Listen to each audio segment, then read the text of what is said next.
ആര് കൈവിട്ടാലും നമ്മുടെ കൈവിടാത്ത ഒരു കർത്താവുണ്ട്. എന്താണ് ഈ കൈവിടുക എന്ന് പറയുന്നതിൻ്റെ അർത്ഥം? ഒരു കൈ നമ്മുടെ കൈയോട് ചേർന്നിരിക്കുക, അതാണ് ആ കണക്ഷൻ്റെ ആഴമെന്ന് പറയുന്നത്, അല്ലേ? ഒരു പക്ഷേ നമ്മൾ ജീവിതത്തിൽ ഏതെങ്കിലും ഒരു പ്രതിസന്ധി ഘട്ടം നമ്മുടെ ജീവിതത്തിൽ കടന്നു വരുമ്പോൾ ഒരു കൈ കൂടെ നമ്മുടെ കൈയോട് ചേർന്നുണ്ടെങ്കിൽ അത് നമുക്കൊരു ബലമാണ്.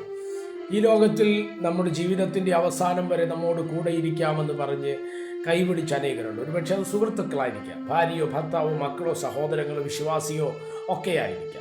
പക്ഷേ എവിടെയൊക്കെയോ അവരുടെ കൈ നമ്മുടെ കയ്യിൽ നിന്ന് അകലുവാൻ തക്കവണ്ണം ഇടവന്നു. എന്നാൽ ആവർത്തന പുസ്തകം 31:8 ഇങ്ങനെ പറയുന്നു, യഹോവ നിന്നോട് കൂടെ ഇരിക്കും, അവൻ നിന്നെ കൈവിടാത്ത ദൈവം. Praise the Lord.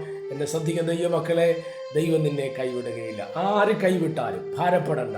ദൈവം നിന്റെ കൈ പിടിക്കുന്നവനാണ്, ദൈവം വിശ്വസ്തനാണ്, അവൻ നിന്നോട് കൂടെ ഇരിക്കുന്ന ദൈവം. Praise the Lord. ദൈവം നമ്മെ അനുഗ്രഹിക്കട്ടെ.